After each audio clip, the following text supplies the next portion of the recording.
Hi, this is லெட்டிஷியா. இந்த வீடியோவில் நம்ம என்ன பார்க்க போகிறோம்னா ஸ்கொயர் ரூட்டோட கண்டினியூஷன் தான் பார்க்க போகிறோம்.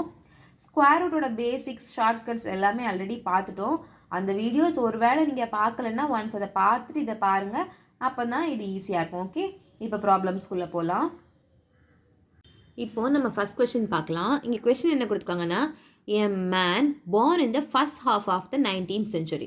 19th centuryனா என்ன, 1800லேருந்து 1900 வரைக்கும் வரக்கூடியது.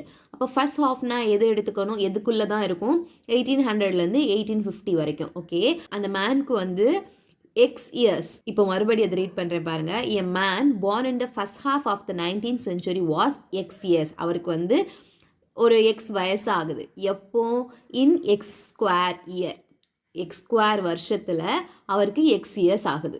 கொஸ்டின் புரிஞ்சு தானே, அவருக்கு எக்ஸ் ஸ்கொயர் வருஷத்தில் எக்ஸ் இயர்ஸ் ஆகுது. இப்போது நம்மளோட கொஸ்டின் என்னென்னா, ஹி வாஸ் பார்ன், அவர் எப்போ பிறந்தாரு. ஓகே, கண்டிப்பாக அவர் எப்போ பிறந்திருக்காரு, first half of the 19th century. First ஹாஃப்னா என்ன, 1800லேருந்து 1850க்குள்ளே தான் பிறந்திருக்காரு. அப்போ அவர் எப்போ பிறந்திருக்காருன்னு கேட்குறாங்க. இதை வச்சு நம்ம கன்க்ளூட் பண்ணக்கூடாது. இது என்ன சொல்லியிருக்காங்கன்னா, எக்ஸ் ஸ்கொயர் வருஷத்தில் அவருக்கு எக்ஸ் வயசு ஆகுது. அதுதான் கொஸ்டின். ஓகேவா, இப்போ ஃபர்ஸ்ட் நம்ம என்ன பண்ண போகிறோம்னா, இதுக்கு ரெண்டுக்கும் நடுவில் எது பர்ஃபெக்ட் ஸ்கொயர்னு பார்த்துடலாம். ஏன்னா இந்த எக்ஸோட ஸ்கொயர் தானே எக்ஸ் ஸ்கொயர், அப்போ கண்டிப்பாக இது பர்ஃபெக்ட் ஸ்கொயராக தானே இருக்கணும். அப்போ இது பர்ஃபெக்ட் ஸ்கொயர் இதில் எப்போ வருதுன்னு பார்க்கலாம். ஓகேவா, இப்போ 1850க்கு ஸ்கொயர் ரூட் பண்ணணும். ஓகே, ஸ்கொயர் ரூட் பண்ணுறப்போ என்ன வரும், 4 4s are 16. Okay, balance 250, 4 2s are 8 இங்கே போட்டுக்கணும். ஸோ 8 1 1 வராது, எப்படியும் 2 2 போட்டோன்னா 4 16, 3 3 போட்டோன்னா 9 24. ஓகே, இதுதான் வரும். ஓகே, ஸோ 3 போட்டுக்கலாம், 2 4 9, பேலன்ஸ் 1. அப்போது இந்த 1850 பர்ஃபெக்ட் ஸ்கொயர் கிடையாது. ஆனால் அதை 1ஆல் சப்ட்ராக்ட் பண்ணால் ஒரு நம்பர் கிடைக்கும்ல, இது வந்து பர்ஃபெக்ட் ஸ்கொயர். ஓகே, இதோட ஸ்கொயர் ரூட் என்னவா இருக்கும்னா 43 இருக்கும். ஓகேவா, ஏன்னா இதில் 49ன்னு போட்டிங்கன்னா உங்களுக்கு ரிமைண்டர் வராது. ஓகே, அப்போ இதில் என்ன கிடைச்சாச்சு, அவர் 1849. அப்போது அவருக்கு 1849ல் 43 இயர்ஸ் ஆயிருக்கு. ஓகே, அப்போ அவர் எப்போ பிறந்திருப்பார், இது ரெண்டே சப்ட்ராக்ட் பண்ணால் போதும் தானே.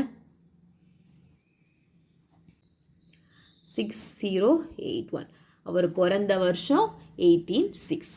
ஓகேவா, கிளியர் தானே. இது கொஸ்டின் மட்டும் கொஞ்சம் டிஃப்ரெண்ட்டாக இருக்குது. கொஸ்டின் புரிஞ்சிச்சுன்னா அடுத்த ஆன்சர் ஈஸி தான். ஓகே, இப்போது நம்ம நெக்ஸ்ட் கொஸ்டின் பார்க்கலாம். R is a positive number. It is multiplied by 8 and then squared. The square is now divided by 4 and then the square root is taken. The result of square root is Q. இப்போ என்ன பண்ணுறாங்க, 6ன்னு ஒரு number இருக்குது, அதை 8ஆல் multiply பண்ணுறாங்க, அதுக்கப்புறம் அதை square பண்ணுறாங்க. ஸ்கொயர் பண்ணப்புறம் வர ஆன்சரை 4ஆல் டிவைட் பண்ணுறாங்க. வரக்கூடிய ஆன்சரை மறுபடியும் ஸ்கொயர் ரூட் எடுக்கிறாங்க. அந்த ஸ்கொயர் ரூட் எடுக்கிறது தான் Q. அப்போ Qவோட வேல்யூ என்னன்னு கேட்குறாங்க. ஃபஸ்ட் என்ன பண்ணணும், 6 8 கூட மல்டிப்ளை பண்ணணும். அதுக்கப்புறம் என்ன பண்ணணும், ஸ்கொயர் பண்ணணும். ஸ்கொயர் பண்ணி வர ஆன்சரை என்ன பண்ணணும், 4ஆல் டிவைட் பண்ணணும். அதுக்கப்புறம் இதை ஸ்கொயர் ரூட் எடுக்கணும்.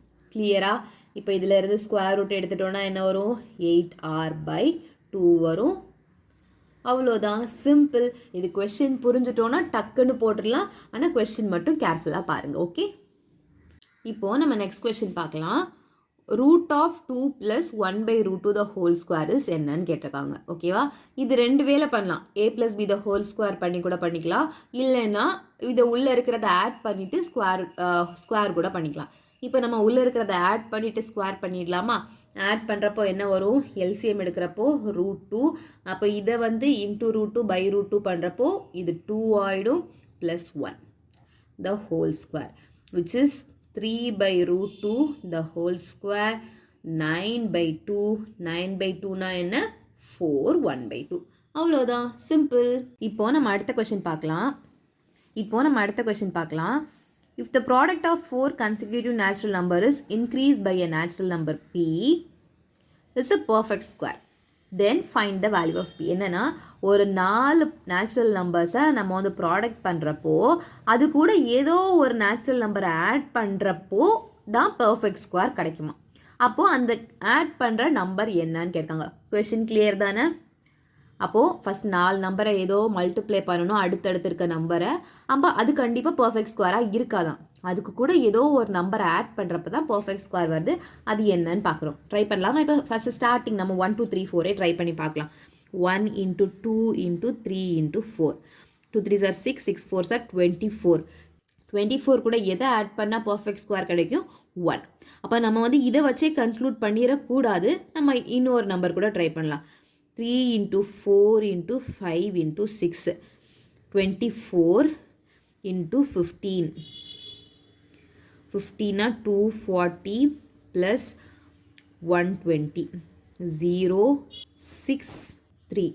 இப்போ என்ன கிடைச்சிருக்கு? 360. 360 plus 1 361. 361 எதோட ஸ்கொயர் ரூட்டு? 19ஓட ஸ்கொயர் ரூட். அப்போ இதில் நம்ம என்ன நம்பர் போட்டாலும் இங்கே +1 தான் கிடைக்கும். அப்போ நம்மளோட ஆன்சர் வந்து 1. அவ்வளோதான். இப்போது நம்ம அடுத்த கொஸ்டின் பார்க்கலாம். What is the square root of 0.16? Okay, இது 2 வேலை பண்ணலாம். நம்ம இப்போ 2 வேலையுமே பார்க்கலாம். 0.16 லாங் டிவிஷன் மெத்தடில் பண்ணுறப்போ என்ன வரும்னா, இந்த 0 ஃபஸ்ட் அப்படியே போட்டுக்கணும். ஓகேவா? அடுத்து 4 4s are 16. அவ்வளோதான், சிம்பிள் தான். இது ஒரு வழி. இன்னொன்று என்னென்னா, இந்த 0.16 நம்ம எப்படி எழுதிக்கலாம்? 16/100ன்னு எழுதிக்கலாமா? ஓகே, இப்போ இதுக்கு ஸ்கொயர் ரூட் எடுக்கிறப்போ என்ன வரும்? 4/10 வருமா? 4/10னா என்ன அர்த்தம்? 0.4 தானே. ஸோ இப்படியும் பண்ணிக்கலாம், இப்படியும் பண்ணிக்கலாம். ஓகே, இப்போது நம்ம அடுத்த கொஸ்டின் பார்க்கலாம். இதுவும் the value of square root of 0.000441. இதில் நீங்கள் ஒன்று மட்டும் கேர்ஃபுல்லாக இருக்கணும். பாயிண்ட்டுக்கு அப்புறம் எப்போவுமே ஈவன் நம்பர்ஸ் இருக்கிற மாதிரியே பாருங்கள். ஈவன் டிஜிட்ஸ் 2 4 6 இதில் ஈவன் தான் இருக்குது, அதனால் பிரச்சனை இல்லை. இதையுமே லாங் டிவிஷன் மாதிரியும் பண்ணலாம். இல்லைன்னா இது மாதிரி பண்ணுறது தானே ஈஸியாக இருக்குது. அப்போ இதை எப்படி எழுதிக்கலாம்? 441 divided by 1 2 3 4 5 6. 10 வந்து 6 டைம்ஸ் இருக்குது. அப்போ இதுக்கு ஸ்கொயர் ரூட் எடுக்கிறப்ப என்ன வரும்? 441ஓட ஸ்கொயர் ரூட் என்ன? 21. இப்போ இதோட ஸ்கொயர் ரூட் என்ன? அதோட ஹாஃப் ஆகிடும். ஓகே, இப்படி டவுட் இருந்துச்சுன்னா நீங்கள் வந்து என்ன பண்ணிக்கலாம்? ஜீரோஸை இப்படி போட்டுக்கிட்டாலும் பரவாயில்ல. ஓகே, இப்போ வந்து இது என்ன பண்ணணும்? டெசிமலில் மாற்றணும். மாற்றுறப்போ 1 2 3. இப்போ ஆக்சுவலி பாயிண்ட் இங்கே இருக்குது, 3 டைம்ஸ் பேக் வரணும். 1 2 3. அப்போ என்ன வரும்? 0.021. இதுதான் இதோட ஆன்சர். ஓகே, கிளியர் தானே? இப்போது நம்ம அடுத்த கொஸ்டின் பார்க்கலாம். இதுவும் ஸ்கொயர் ரூட் ஆஃப் ஒரு டெசிமல் கொடுத்துருக்காங்க. ஓகே, இப்போ ஃபஸ்ட் நம்ம என்ன பார்க்கணும்? பாயிண்ட்டுக்கு அப்புறம் ஈவன் நம்பர்ஸ் தான் இருக்கான்னு பார்க்கணும். 2 4 6 8. ஓகே, பிரச்சனை இல்லை. இப்போது இதை வந்து ஃப்ராக்ஷனில் எழுதிடலாம். ஃப்ராக்ஷனில் எழுதுகிறப்போ என்ன வரும்? 4 7 6 1 டிவைடட் பை 1 2 3 4 5 6 7 8 இருக்குது. அப்போ 10 to the power 8 ஆகிடுது. இதுக்கு தான் நம்ம என்ன பண்ணணும்? ஸ்கொயர் ரூட் கண்டுபிடிக்கணும். இதோட ஸ்கொயர் ரூட் நமக்கு பார்த்தோன்னே தெரியாது. அப்போ ஷார்ட்கட் யூஸ் பண்ணி இதோட ஸ்கொயர் ரூட் என்னன்னு கண்டுபிடிச்சிடலாம். Ending with 1. அப்போ 2 பாசிபிலிட்டிஸ், 1 9. அப்புறம் 47. 47னா என்ன வரும்? 6 6 are 36 வரும். அப்போ 6. ஓகே, இப்போ 6 into 7னா என்ன வரும்? 42 வரும். ஆனால் இங்கே இருக்கிறது பெரிய நம்பர். ஸோ 69. 69/10 power 8. 10 power 8க்கு நம்ம இன்னும் ஸ்கொயர் ரூட் எடுக்கலை. எடுத்துட்டோன்னா 10 power 4 ஆகிடும். 10 power 4னா என்ன அர்த்தம்? 4 ஜீரோஸ் வரும். இங்கே 2 நம்பர் இருக்குது. அப்போ கூட நம்ம 2 ஜீரோஸ் போட்டுக்கணும். தெரியும்ல, பாயிண்ட் இங்கே இருக்குது, 4 வாட்டி பேக் சைட் ஷிஃப்ட் ஆகும். ஓகே, அப்போ வந்து 0.069. அவ்வளோதான். இப்போது நம்ம அடுத்த கொஸ்டின் பார்க்கலாம். இதையும் சிம்பிளிஃபை பண்ண சொல்லியிருக்காங்க. ஃபஸ்ட்டு 1.5 த ஹோல் ஸ்கொயர் என்னன்னு எழுதிடலாமா? 15 ஸ்கொயர் என்ன? 225. பாயிண்ட் அப்போ எங்கே வைக்கணும்? 2 இடத்துல ஜம்ப் பண்ணணும். ஏன்னா 1.5 1.5 இருக்குது. அதனால இதுக்கு வந்து என்ன வரும்னா 2.25 வரும். ஓகேவா? அடுத்து என்ன பண்ணணும்? இதுக்கு ஸ்கொயர் ரூட் கண்டுபிடிக்கணும். இதுக்கு ஸ்கொயர் ரூட் கண்டுபிடிக்கிறது எப்படி பண்ணலாம்? 225 டிவைடட் பை 1 2 3 4. பாயிண்ட்டுக்கு அப்புறம் 4 நம்பர் தானே இருக்குது. ஓகே, அப்போது இதுக்கு என்ன எழுதிக்கலாம்? 2.25 இன்ட்டு இதோட ஸ்கொயர் ரூட் என்ன? 15/2 0 போட்டுக்கணும். ஓகேவா? இப்போது சிம்பிளிஃபை பண்ணிடலாம். 5 டேபிள் கட் பண்ணிட்டோன்னா 3 2 0 கிடச்சிரும். இதை 5 டேபிள் கட் பண்ணோன்னா 4 0.45. ஓகே, இனி மல்டிப்ளை பண்ணி எழுதிடலாம். 0.45 into 3. 15 balance 1. 4 3s are 12 13. Point வந்து 2 நம்பர். ஸோ 1.35 வரும். Divided by 4. 1.35 divided by 4. 0 point சேர்த்து எடுக்கணும். 3 4s are 12 balance 1 5. 3 4s are 12 balance 3. ஒரு 0 போட்டுக்கிட்டோன்னா 7 4s are 28 பேலன்ஸ் 2. 0 போட்டோன்னா 5. அப்போ ஆன்சர் என்ன? 0.3375. அவ்வளோதான். கிளியர். இது நீங்கள் எந்த வேலை வேணால் பண்ணலாம். இதுக்கு தனியாக ஸ்கொயர் ரூட் கண்டுபிடிச்சிட்டு இதை ஸ்கொயர் பண்ணி மல்டிப்ளை பண்ணி எப்படி வேணால் பண்ணிக்கலாம். ஆனால் உங்களுக்கு எது ஈஸியாக இருக்கோ அந்த மெத்தடே ஃபாலோ பண்ணுங்கள். ஓகே, இப்போது நம்ம நெக்ஸ்ட் கொஷின் பார்க்கலாம். Root of 0.01 plus root of 0.0064. அப்போ ரூட்டுக்கு உள்ள ஒரு ரூட் இருக்குது. ஃபஸ்ட் அதை சிம்பிளிஃபை பண்ணிடலாம். இது சிம்பிளிஃபை பண்ணுறப்போ எப்படி எழுதிக்கலாம்? சிம்பிளிஃபை பண்ண முன்னாடி 64/1 2 3 4 4 ஜீரோஸ் போட்டுக்கலாம். இதுக்கு வந்து ஒரு ஸ்கொயர் ரூட்டு, மொத்தமாக ஒரு ஸ்கொயர் ரூட். அப்போது இதிலிருந்து ஸ்கொயர் ரூட்டுக்கு வெளியே வரப்போ என்ன ஆகிடும்? 8/100 ஆகிடும். ஓகே, 8/100னா மொத்தமாக ஒரு ஸ்கொயர் ரூட் இருக்குது. 0.01 ப்ளஸ் 0.08. கிளியர் தானே? தெரியும்ல. இது வந்து பாயிண்ட் இப்போ எங்கே இருக்குது? 2 பிளேஸ் ஜம்ப் பண்ணுறப்போ இங்கே வந்துடும். ஓகே, இதை ஆட் பண்ணுறப்போ என்ன வந்துடும்? 0.09. இன்னும் இது எப்படி எழுதிக்கலாம்? 9/100ன்னு எழுதிக்கலாம். 3/10. 3/10னா என்ன அர்த்தம்? 0.3. அவ்வளோதான். இப்போது நம்ம அடுத்த கொஷின் பார்க்கலாம்.